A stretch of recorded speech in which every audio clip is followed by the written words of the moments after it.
Nosso Deus, Pai Celestial, nós te glorificamos por esta hora preciosa, por este momento de alegria, porque a Bíblia diz: alegrei-me quando me disseram, vamos à casa do Senhor. E quando estamos, ó Deus, na Tua vontade, a Tua alegria, a paz do Teu Espírito nos invade e nós podemos chegar à conclusão que verdadeiramente estamos buscando e fazendo a Tua vontade.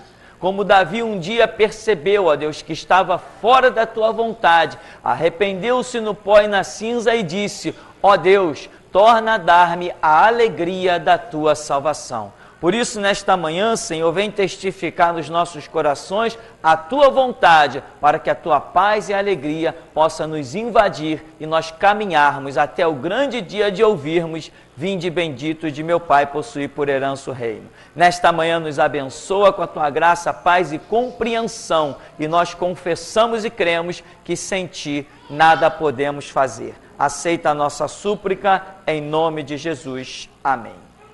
Amém, irmãos? Podeis sentar. Antes de fazer alguns comentários de fatos que eu gostaria nessa manhã, eu quero saber das suas dúvidas, das suas dificuldades, das suas perguntas. Eu quero que você fique à vontade e possa fazê-las. Temos perguntas nesta manhã? Se você tiver uma pergunta, você já levanta a mão já com antecedência, já sinaliza para o Alessandro. Ninguém tem pergunta nesta manhã? Ninguém ouviu nada, ninguém viu nada, ninguém escutou nada?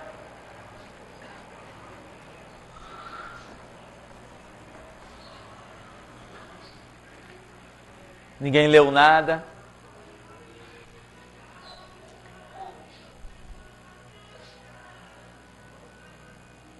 No jornal?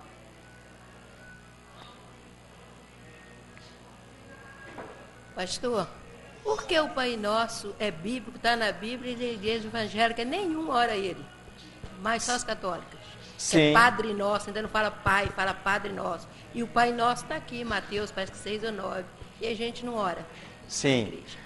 A palavra padre é igual a pai. Só que pai é no nosso idioma português, né? Como seria o, vamos dizer, father em inglês. É tudo pai.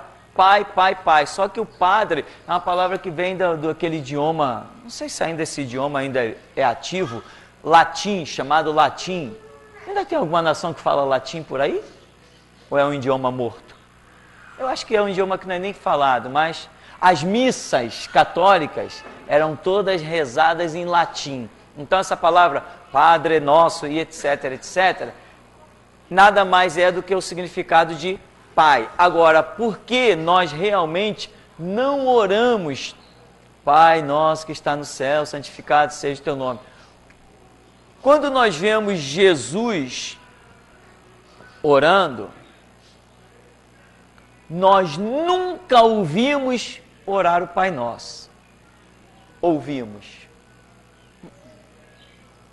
Nunca vimos. Então, poxa, Jesus ensinou uma coisa que ele não fazia? A Bíblia diz que Jesus subiu ao monte para orar e clamava, e Pai, passa de mim esse cálice. Ele não está orando, Pai Nosso que está no céu, santificado seja. Diz que ele clamava, Pai, passa de mim esse cálice, etc, etc. A Bíblia diz que ele subiu ao monte, passou a noite inteira lá, depois escolheu os seus discípulos. Não diz que ele ficou, Pai Nosso que está no céu, santificado seja o Teu nome. Pai. Ele não ficou nessa, como a gente costuma dizer, talvez até um pouco grosseiramente, nessa ladainha. O que nós vemos? Pai nosso que estás nos céus, santificado seja o Teu nome. Venha a nós o Teu reino, seja feita a Tua vontade, assim na terra como no céu. Aí entra outros detalhes, né? Pão nosso de cada dia nos dai hoje, não nos deixeis cair em tentação, livrai-nos do mal, Teu é o reino, o poder, a honra e a glória para todos sempre, amém. Então, quando um dos discípulos vira para Jesus e diz assim: Senhor, nos ensina a orar, como João Batista ensinou aos seus discípulos. Nós não temos conhecimento de como foi esse ensino a respeito da oração que João Batista ministrou aos seus discípulos. Mas Jesus vai e dá um ensinamento. Olha, vós orareis assim. Aí descreve isso. Então muita gente pode realmente entender que nós deveríamos repetir aquilo palavras por palavras. Não, mas o que Jesus está revelando aqui? Princípios. Se você vai orar, você tem que orar ao Pai. Que Pai? Que está nos céus. E você tem que santificar o nome dele. Você tem que entender que o reino dele não é deste mundo. Você tem que desejar a implantação do reino dele. Venha a nós o teu reino, quer dizer, o reino de Deus é justiça, verdade, paz, amor, juízo. O reino de Deus tem que ter juízo também. Então, seja feita a tua vontade, assim na terra como no céu. O que Jesus está revelando aqui? Princípios que deveriam estar contidos na nossa oração, automaticamente contidos no nosso caráter. Sem esse entendimento, sem esse caráter, a nossa oração não tem valor. Então, quando eu digo assim, Deus, faz justiça à minha causa, esses princípios existem dentro de mim? Se eles existem dentro de mim, eles existem na minha sinceridade diante de Deus, na minha oração. Então, se isso aqui existe dentro de mim, a minha oração está perfeita. Agora a pessoa, Senhor, julga a minha causa. E Deus olha assim, coitado, se eu julgar a tua causa, o primeiro a morrer é você. Porque os conceitos dele não estão dentro da pessoa. Quantas pessoas são assim, cheia de mágoa, cheia de ódio, cheia de rancor, pensando em riqueza. Poderia haver alguém morrendo que não é capaz de tirar 10 reais para ajudar na fome de ninguém. Quantas pessoas não têm os princípios de Deus, estão aí jogando palavras ao vento. Então, nós não repetimos esta oração, mas nós vivemos estes conceitos. Porque até o próprio Senhor Jesus, nunca nós o vimos orar a oração do Pai Nosso. Se fosse para nós, vamos assim dizer, vivermos repetindo isso, pelo menos uma vez, nós teríamos que identificar na Bíblia Jesus orando o Pai Nosso que está no céu. Em nenhum momento isso é identificado. Então o que nós temos? Não um modelo de oração, mas sim uma regra de princípios. A oração do Pai Nosso não é um modelo de oração, é uma regra de princípios, né? De entendimento que o Pai que eu estou me dirigindo é o que está no céu. Santificado seja o teu nome, quer dizer, nome significa os princípios, os conceitos envolvidos na personalidade de Deus. Então eu preciso ter esses conceitos, esses princípios, para que a minha oração chegue diante do trono de Deus. Amém? Tem muito mais, quando você vai para a segunda parte, né? Não nos deixeis cair em tentação, o pão nosso de cada dia nos dai hoje. Aí entra ali um monte de simbologia, né? A própria Escritura compara a palavra de Deus ao pão. Então, quer dizer, o pão nosso de cada dia nos dai hoje, não é somente um pedaço de pão, mas existe muito mais coisa nisso aí que você está desejoso. Quer dizer, você deseja tanto o pão, quanto deseja a própria palavra. Porque se você não tem desejo pela palavra, se esse conceito não está dentro de você, a sua oração não vai passar do teto. Você tem que desejar a palavra, porque tudo que Jesus veio fazer nesse mundo foi nos deixar a palavra. Amém? Temos mais perguntas, indagações?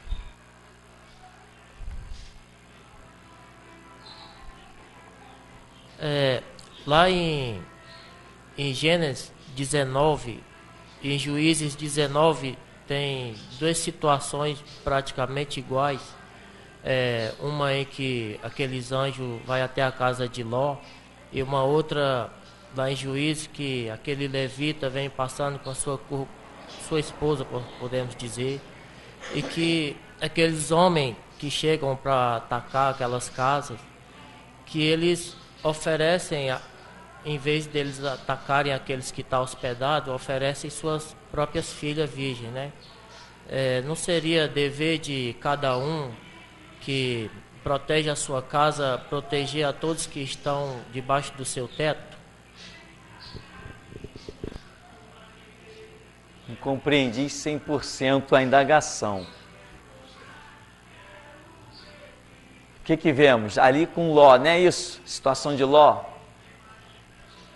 Os anjos foram lá, para quê? Para retirar Ló daquela cidade, porque Deus ia destruir aquela cidade.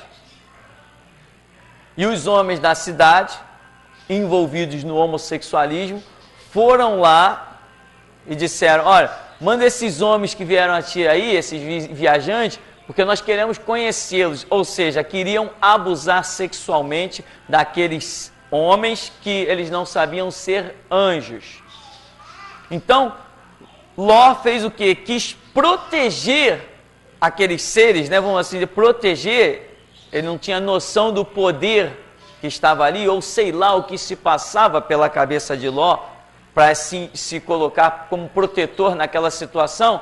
E ele chega ao ponto de, reconhecendo que aqueles homens queriam praticar atos sexualmente horrendos, ele chega ao ponto de oferecer as filhas virgens. E diz assim, ó, eu tenho aqui, eu dou minhas filhas, mas não façam nada, isso aqui são santos homens de Deus. Eu não sei se Ló chegou ao ponto de entender que eles eram mais que santos homens de Deus, que eram anjos. Mas pelo menos na expressão de Ló, o que nós vemos é que ele reconhece que eram santos homens de Deus e ele tenta proteger aqueles homens.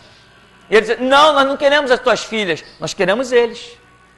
Por quê? Porque eram homossexuais, então não interessava para eles as mulheres. Eles queriam outra prática. Então Ló, com as suas próprias filhas, tenta proteger homens que ele considerava ali, no caso, aquela situação, homens de Deus. É isso que eu vejo. Ele se empenha, né? Um empenho fenomenal. Imagina, né? É a semelhança de quê? De Deus dando o seu melhor, vamos assim dizer. Quem de nós faria algo semelhante? Quem de nós teria cabeça para, no momento daquela situação, agir de uma maneira dessa? Quem de nós gostaria de ver suas filhas virgens serem entregues a uns vadios para proteger dois camaradas que ele está conhecendo naquele dia? Não tinha nenhum histórico de amizade, aqueles caras, ele reconheceu que eram homens de Deus e ele quis proteger. Então a atitude de Ló é uma atitude bem chocante. Para nós podermos nos comparar, nós vamos ver que talvez seja essa a pergunta do irmão, talvez nós não sejamos tão zeladores das coisas de Deus como Ló foi naquele momento. Porque ele oferece as suas filhas para proteger aquilo que ele está vendo ali, um histórico de Deus. Talvez nós realmente fiquemos bem aquém dessa realidade, né? Agora, não sei se foi isso realmente que eu entendi na colocação do irmão. Mais alguma?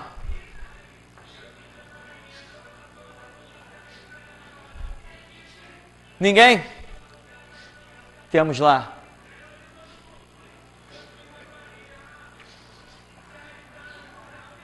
Pastor, em relação aqui àquela passagem em que Josué assume a posição de Moisés,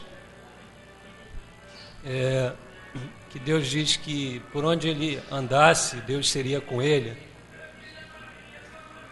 A minha pergunta é se havia necessidade de Josué enviar aqueles 2 espias a Jericó e aqueles 2 espias se verem envolvidos numa situação de risco em que foi necessário Raabe mentir a respeito deles para que depois se cumprisse um projeto que era das muralhas caírem.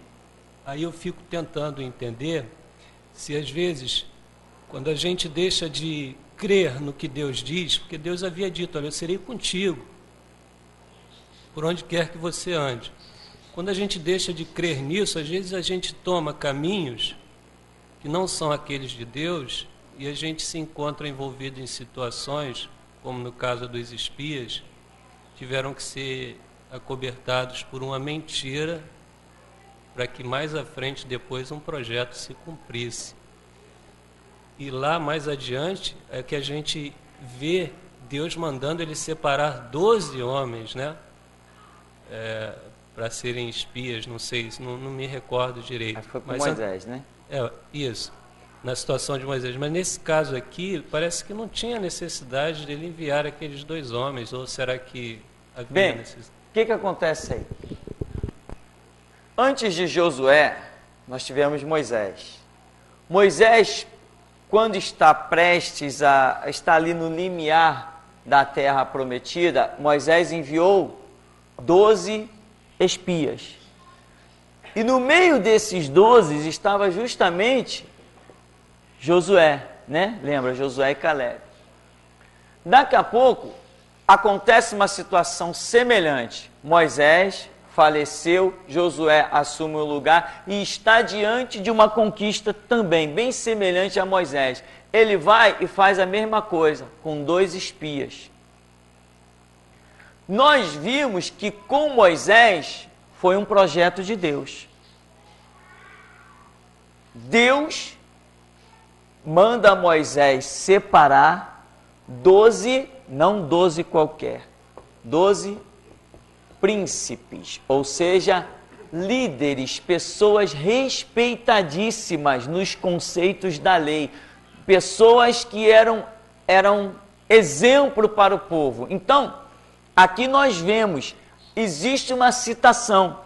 Com Josué, nós não vemos uma citação direta do alto, mas também não podemos dizer que ela não tenha existido.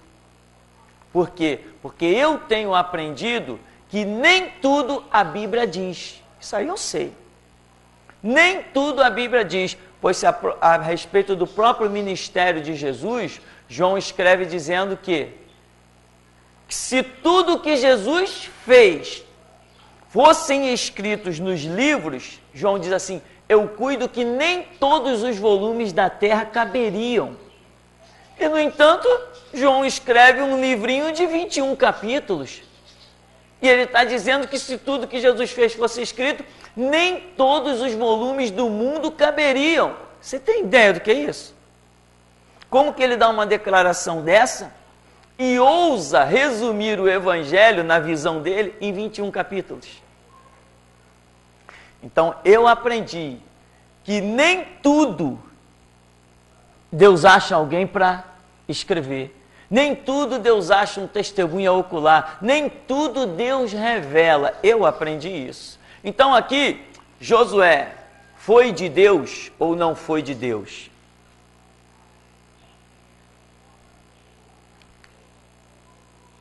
Talvez aqui não seja nem esse o questionamento. Porque nós aprendemos a olhar para onde? Para os frutos. Dessa ida desses espias até Raabe, acontecer toda aquela história, o livramento da casa de Raabe.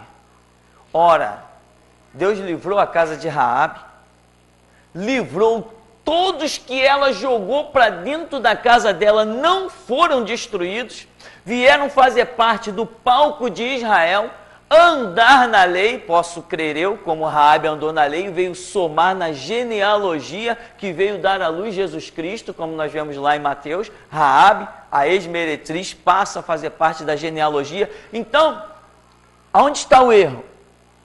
Num projeto que nós estamos vendo resultado, salvação. Ah, Deus livrou a casa de uma mentirosa? Quantos não se vê em certas situações em que mente, ou omite, ou seja lá o que, para que uma verdade prevaleça? Olha, quantos casos, irmão, quantas situações as pessoas omitem, porque se falar a verdade, ao invés de melhorar, complica. Quem já passou por isso? Levanta a mão assim. Quantas vezes Quantas vezes o marido chega para a esposa pergunta, né? Porque tem esposa que pergunta tudo, né, irmão? Não é muito não, mas tem um bocado por aí que pergunta tudo. Não sei o que lá de fulano, Não, não sei não. Você não sabe? Não. Você não ouviu? Não, não ouvi não. Ele prefere mentir ou omitir, sei lá que nome vai ter, porque ele sabe que se ele disser que viu e contar é mais problema desnecessário. Porque ele sabe que a personalidade dele é diferente da sua esposa, ou vice-versa, ao invés da esposa diferente do marido. Tem marido que briga por qualquer coisa. Se a mulher for comprar o pão na padaria, e chegar em casa e dizer assim, um cara besta ali me cantou. O marido, peraí, passa de mão na peixeira e vai lá, quem é esse cara? Aí a mulher entra em casa, daqui a pouco o marido vem assim, vem cá, naquele dia que você foi lá comprar o pão, fulano te disse alguma coisa? Não, nem vi fulano. Tá mentindo. Sabe a mentira, diria eu. Tá mentindo, não. Eu vi sim. Ele te disse o quê? Aí pronto, né? Vai botar o marido na cadeia. Vai lá, vai brigar, vai matar, vai ficar sem marido. Então, essa história de que não mentimos a custa nenhuma, calma. Calma mesmo. Pastor, a mentira é do diabo, o filósofo falou, que o teólogo disse, meu amigo, eu ando é com Deus, o que estão dizendo e pensando é problema de cada um. Eu sei que eu não posso mentir com relação à minha fé em Jesus Cristo. Aí, diz que tu é de Cristo que eu vou te fuzilar agora. Amigo, vai, manda ver. Sou de Cristo mesmo. Isso eu não posso omitir em hipótese alguma. Né? Não posso em hipótese alguma. Agora, certas coisas da convivência do dia a dia, é muito melhor às vezes você fazer de conta que não sabe de nada. Escutou? Não, não escutei não. Ih, estava com otite, estava com o ouvido entupido. Você viu? Não, nesse momento exato caiu um cisco no meu olho. Ih, eu saí correndo para o hospital, não vi. Meu irmão, é melhor fazer isso. É muito melhor fazer isso. Tem situações que não vale a pena você dar uma de que eu vi, eu estava lá, e não, eu presenciei. Vai levar em quê? Vai levar à morte? Vai levar a problemas? Vai levar a derramamento de sangue? Para quê? Raabe tinha ouvido falar no Deus dos hebreus, viu que a terra estava tremendo, falou para os espias, o Deus de vocês, ninguém resiste a eles. Já está todo mundo com medo nessa cidade. Tem misericórdia da minha casa quando vocês entrarem aqui e dominar tudo isso. Tem misericórdia da minha casa. Aí daqui a pouco vem os caras, vem cá, cadê os caras que vieram aí? Não, aqui? Vieram sim, mas já foram embora tem muito tempo. E os camaradas lá em cima, escondidos no telhado. A minha pergunta é, quem de nós faria diferente? Amém? Eu não sei, eu não faria. Pastor, você mentiria dizendo que os caras estiveram lá e já tinham... Eu mentiria, eu diria que estiveram lá e já tinham ido embora. Eu mentiria. Por quê? Porque essa mentira pareceu como uma justiça. Que mal aqueles homens tinham feito? O pessoal da cidade ia lá para matá-los, porque eles eram estrangeiros, foram espiar a cidade. Esse conceito, na visão de Raabe, já ouvindo do Deus dos hebreus, que vinha para dominar e chamando todo mundo, ou se arrepende ou vai ser banido, ou se converte ou vai ser banido, ela não teve a chance de conversão? Toda a casa dela não teve a chance de conversão? Todos os parentes dela que aceitaram a palavra dela não tiveram a chance de conversão? Isso é justiça de Deus. Então, a mentira dela, para mim, foi um instrumento de Deus fazer justiça e alcançar a própria casa dela. Então, como Deus considera as coisas? Para nós é apenas uma mentira, mas para Deus pode ser uma justiça. Pelo fruto, nós vemos que verdadeiramente Deus não chamou aquilo de mentira, chamou de justiça. Porque aonde ela vai parar? Na genealogia de Cristo? Poxa, irmão, isso é coisa séria demais. Deus vem e usa o DNA daquela mentirosa para continuar gerar vidas até que Jesus Cristo nascesse. E se pegasse Raabe e Jesus Cristo e fizesse um DNA, ia ver que um tinha parte com o outro. Então, Josué enviou os espias. Qual a necessidade? Não sei. Quem está no comando é Josué, não sou eu. Amém? Quantas coisas eu faço aqui na igreja que as pessoas dizem assim, ah, pastor é louco. Lembra daquela obrinha que nós fizemos ali do lado? Não teve gente ligando para cá dizendo assim, a obra está sendo feita na casa do pastor ou na igreja? Por quê? Não sei, mas quem está no comando sou eu. Está feito. Quem não estiver satisfeito, a revoar. E a Stella Vista, baby. Amém, meu irmão? Então, o que acontece? Os frutos que eu vejo daquela situação são bons ou são ruins? São bons. Pelo menos na minha interpretação, os frutos são bons. Então, eu posso crer que ali tinha um projeto de Deus.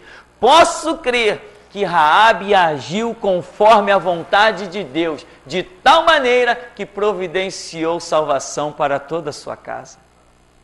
Pelos frutos, conheceremos as árvores. Então, muitas vezes eu sou assim, tem coisas que eu não entendo. Tem coisas, como logicamente, como ser humano, eu não sei. Deus não me falou, Deus não me mostrou, Deus não me revelou, mas alguma coisa está acontecendo. Alguma coisa está acontecendo. Mas Deus não tem que me dizer nada do que Ele está fazendo. Ele trabalha com quem Ele quiser, da maneira como Ele quiser. Ele não é meu escravo nem meu servo. Ele é meu Senhor. E Ele não tem que me dar satisfação. Então, muitas coisas estão acontecendo, dia após dia. Pastor, o que você acha disso? Não sei, Deus não me falou, Deus não me mostrou, não tive nenhum sonho, não tive nenhuma visão, não tive nenhuma revelação, não tenho nada para achar. Ah, então como é que vai ser? Vamos esperar os frutos. Entendeu? Porque muitas coisas, e eu já aprendi isso, muitas coisas que eu olhava e dizia assim, pô, será que Deus está nesse negócio aí? Quando vem o fruto, aí Deus mostra, tá vendo? Eu estava no negócio. Opa, eu aprendi mais uma lição. Agora, muitas coisas também, eu espero o fruto. Quando vem o fruto estragado. Opa, Deus não estava no negócio. Mas tem coisas que nós não sabemos e não podemos ser precipitados no falar, no sentir, no agir. Temos que estar à disposição de Deus. A verdade procede do alto e não de nós mesmos. Não somos nós a fábrica da verdade, mas apenas um vaso de barro que tem que estar desejoso de receber a verdade.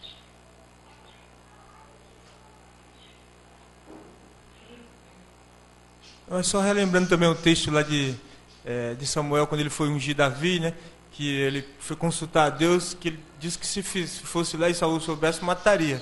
Aí Deus deu uma estratégia lá, não, vai, não sai, né? Deus fez aquele planejamento lá para que Saul não soubesse, né? Porque Samuel era um homem que conhecia Deus e tudo, né? Só para complementar, mas eu queria perguntar mesmo, tem um texto lá de 1 Samuel 19, em que Saul está possesso por um espírito, a Bíblia diz que foi da parte de Deus, né? Mas a gente não sabe se era mesmo, né?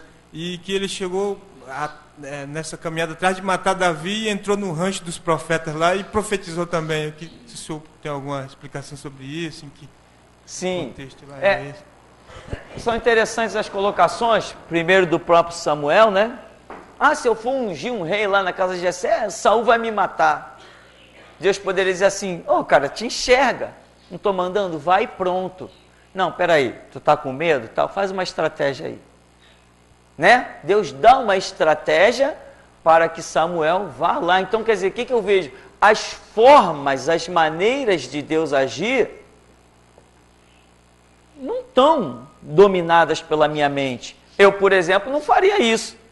Se eu fosse Deus e dissesse assim, Samuel, vai lá ungir um rei lá. E ele dissesse assim, não, mas vão me matar. Estou mandando. Vai, acabou a história. Se eu fosse Deus, eu agiria assim.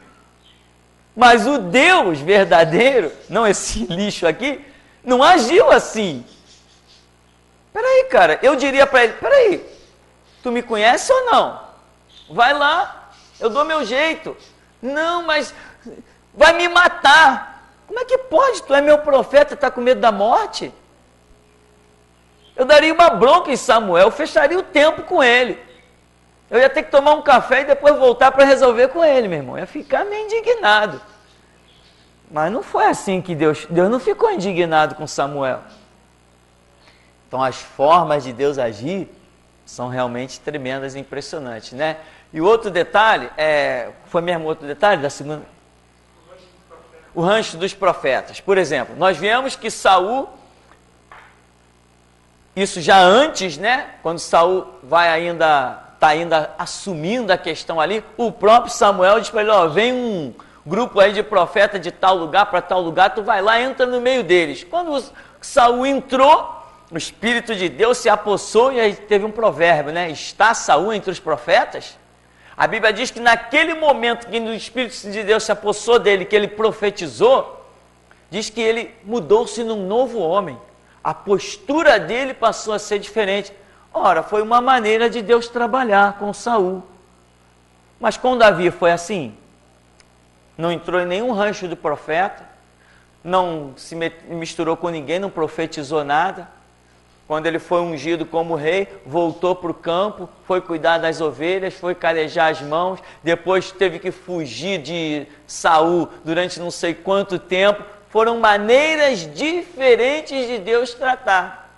Deus prepara cada um para a obra que tem, e cada um, sendo uma obra diferente, tem que ser preparado de forma diferente.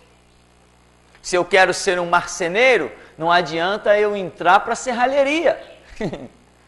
Se eu quero ser um ferreiro, não adianta eu entrar para a marcenaria. Se Deus tem um projeto comigo de eu falar de certas coisas em tal tempo e tal tempo, Ele vai trabalhar comigo de uma maneira. Se o projeto com o outro é diferente, Ele vai trabalhar de outra maneira. Ou seja, todos que estão trazidos por Deus a esse ministério, falarão daqui para frente coisas semelhantes às que eu falo. Esse é o projeto de Deus. Você nunca vai poder sair daqui e dizer assim, poxa, lá eu aprendi bastante de Bíblia na geração Jesus Cristo, mas agora eu vou levar adiante a minha visão ministerial. Se Deus tratou contigo aqui é porque alguma coisa do que você está aprendendo aqui, Ele quer usar lá na frente. Isso é lógico, 1 mais 1 igual a 2. Então, o rancho dos profetas tem esse detalhe. E depois teve outro detalhe, que me fugiu a memória. Qual foi o outro detalhe?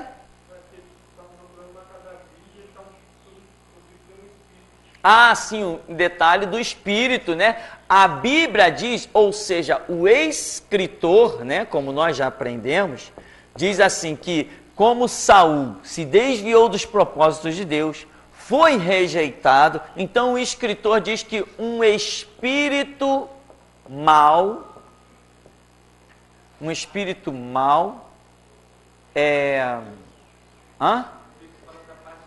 Isso.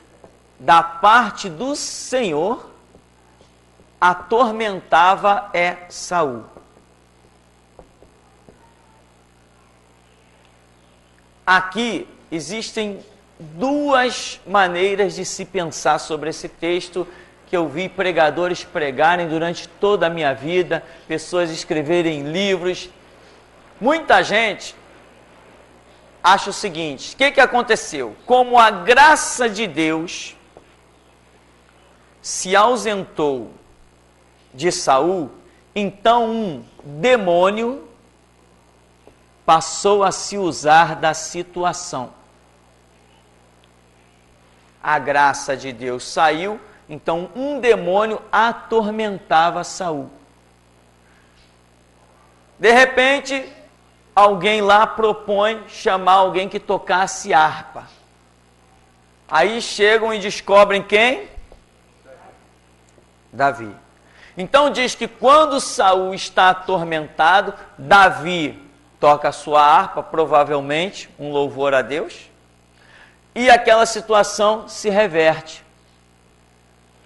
Tem gente que acredita, né, como o texto é muito literal nisso, o escritor coloca esse literal, tem gente que acredita o seguinte, que não era um demônio que atormentava Saul, era um espírito proveniente de Deus, ou seja, um anjo, porque se eu penso em espírito proveniente de Deus, que vem atormentar, eu só posso pensar em anjo ou no próprio Espírito Santo, porque a Bíblia não me revela mais nenhum outro espírito com Deus.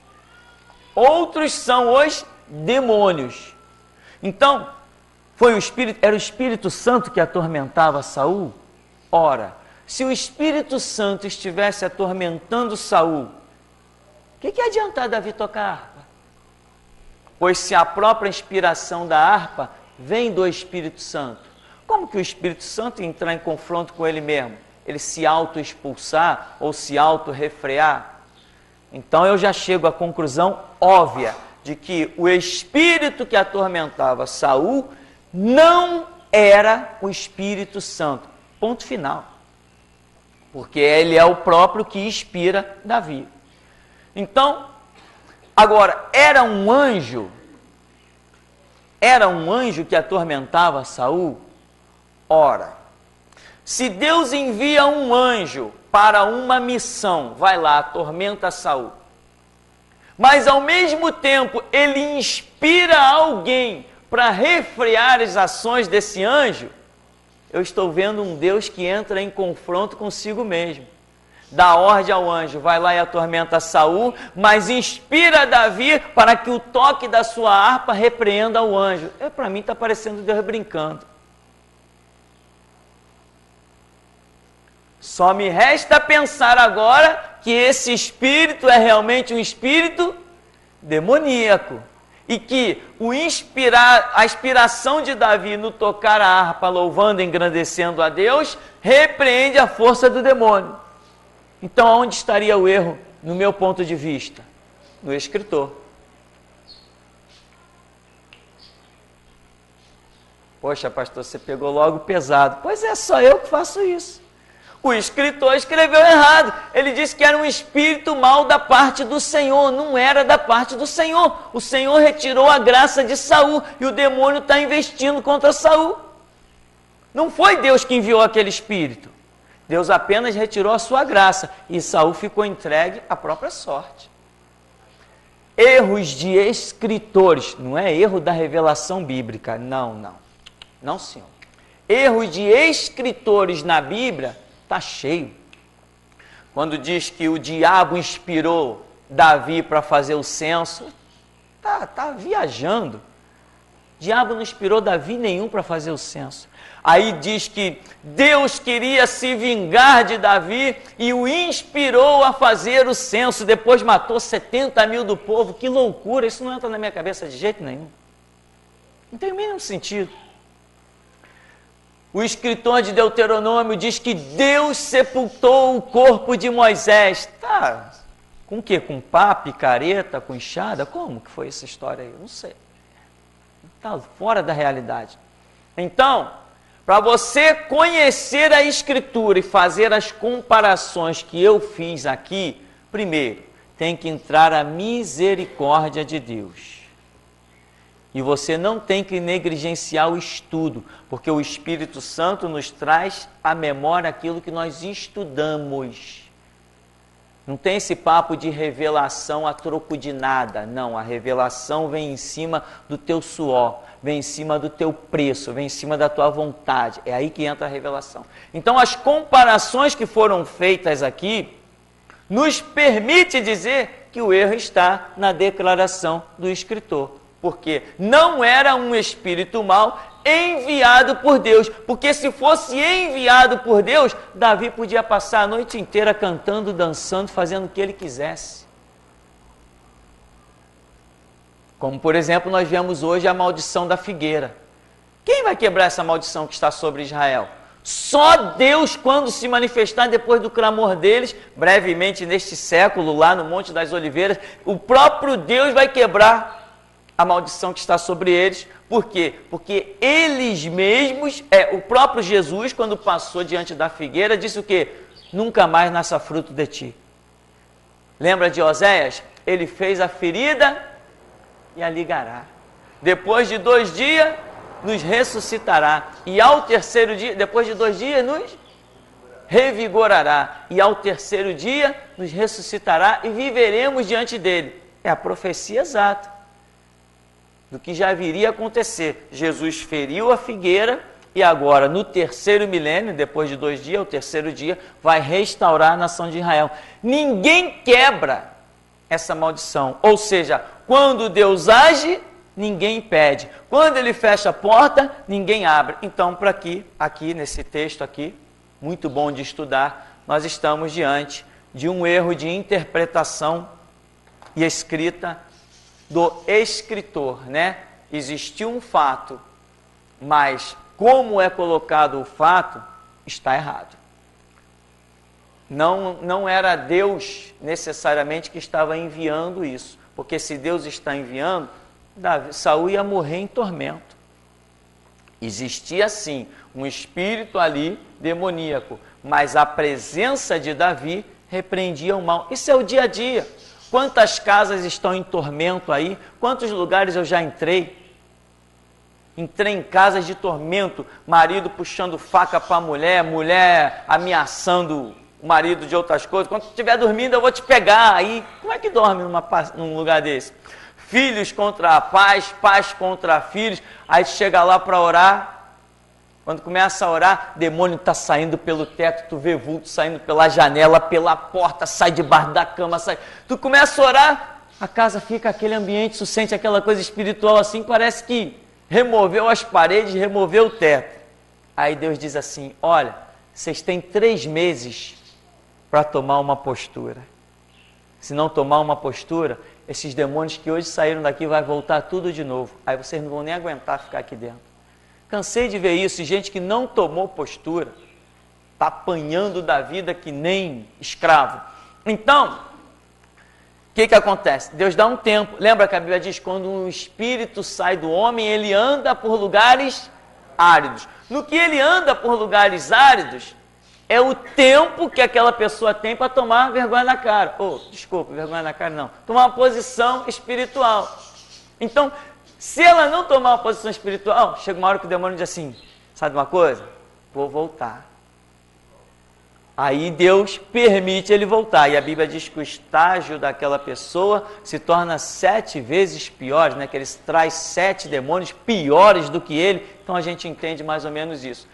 Então, aqui na realidade, o que nós víamos? Quando Davi toca a harpa, se está inspirado por Deus para repreender o demônio, aí ainda nós vemos diante de Saul as misericórdias de Deus.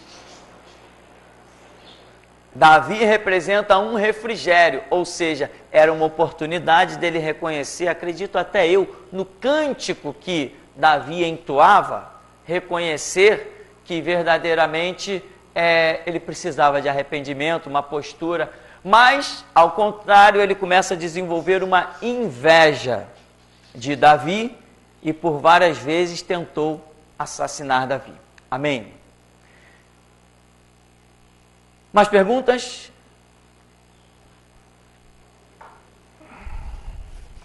Dentro desse contexto de Saul querer realmente pegar Davi, né? Fazer com que ele caísse... e Davi se agradou do que Saul, como ele queria ser genro dele, do que Saul pediu dos 100 prepúcios, né, querendo que ele caísse pelas mãos dos filisteus. Foi requerido da parte do Senhor, de Davi, né, isso que ele fez, essa vingança aí pelo rei. Nesse contexto, eu fico perguntando, Davi, como rei, como sacerdote do Senhor, há diferença hoje para o tempo da graça com relação a esse discernimento da autoridade de um sacerdote? Porque a gente vê que com Pedro ocorreu isso, de pessoas morrerem, né? Eis aí a mão do Senhor, enfim.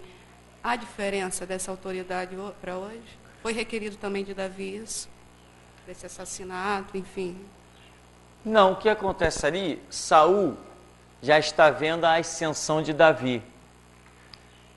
E ele tem em memória que Samuel tinha dado uma frase para ele. Quando Samuel decreta a reprovação de Saul, o que Samuel diz para Saul? Sim, tu não és mais rei. E tu verás o quê? O teu sucessor crescer diante dos teus olhos. Samuel não diz isso para Saul? Tu verás o teu sucessor crescer diante dos teus olhos. Saul falou assim, eu mato esse cara, ele vai crescer diante de mim? Mas não vai mesmo.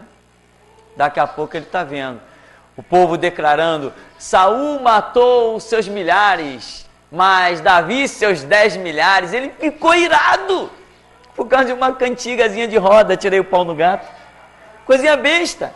Ele ficou completamente irado, porque Saul matou seus milhares, mas Davi 10 milhares.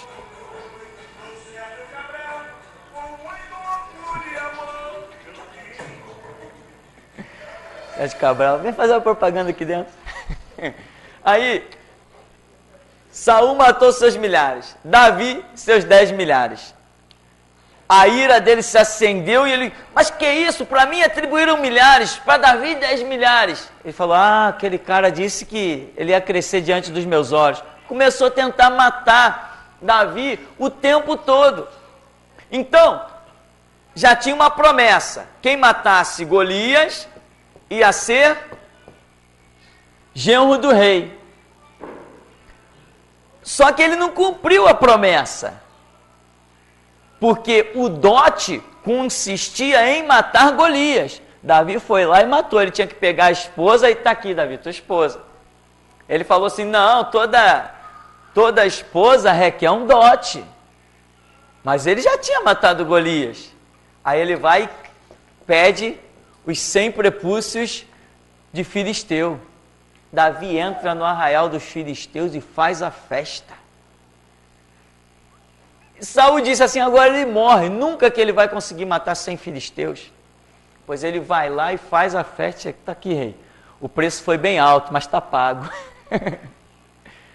Então, era tudo uma tentativa de matar. E ele começa a imaginar, como é que eu vou matar esse cara? Como é que eu vou matar esse cara? Até que ele planejou matar Davi dormindo. Quando Jonas avisa Davi, Davi some. Então, isso aqui, qual é o projeto aqui? O projeto é que Deus sempre tentou livrar Israel dos filisteus. Em todo o tempo. E foi justamente no reinado de Davi que os filisteus foram praticamente dominados 100%. Não ousou no reinado de Davi, não teve mais. Quando Davi está ali no meio do seu reinado, não tem mais filisteus se levantando de canto nenhum, porque Davi sobrepujou e praticamente que exterminou. Filisteu se levantava, caía a espada. O reinado de Davi foi muito próspero nas guerras e em tudo mais. Tanto que quando Salomão assumiu, eu te pergunto, que guerras Salomão fez? Contra quem Salomão lutou? Qual o império que se levantou contra Salomão? Que ameaças Salomão sofreu? Qual inimigo chegou nos muros de Jerusalém? Quem mandou carta para Salomão? Ninguém. Davi já tinha acabado com todo mundo. Então era um projeto gerar a paz em Jerusalém, mas os filisteus sempre foram uma ameaça. Então talvez aí Deus tenha permitido essa situação e aproveitado mais um momento, porque Davi não tinha condição de fazer isso. Davi não tinha condição. Ninguém acreditava que Davi fosse voltar dessa situação, pois ele foi e voltou com o dote que o rei colocou. Então, essa aqui temos uma situação específica, uma situação singular. Agora, a autoridade de Davi, né, como foi comparado com a de Pedro e essas coisas todas, isso tudo existe ainda nos dias de hoje, porque o nosso Deus é o mesmo. E a porta que ele abre, ninguém fecha. A Bíblia diz, operando Deus, ninguém impedirá, e ele é o mesmo. 1000 cairão ao teu lado, 10.000 à tua direita, enquanto Deus não disser assim, o teu tempo é chegado, acabou o seu momento, cumpriu-se, eu agora estou querendo que você venha, já cumpri a missão que tinha contigo, eu quero que você venha para junto de mim. Enquanto esse momento não chegar, Nós, igreja, somos indestrutíveis. Podemos ser folgados, ousados, intrépidos, não se curvar a nada nem a ninguém, desafiar as armas, desafiar os homens dentro dos propósitos de Deus. Podemos rasgar o verbo, fazer o que quiser, o que bem entender. A igreja vai estar de pé como exemplo aí, ó. Há 2000 anos de história e hoje nós estamos aqui confessando quem? Jesus Cristo. Porque ele disse o quê? As portas do inferno não prevalecerão contra a minha igreja. Então, a autoridade do sacerdócio, ela existe. O mais difícil é nós descobrirmos que temos autoridade. Amém? Vamos dar um tempinho e já já a gente volta?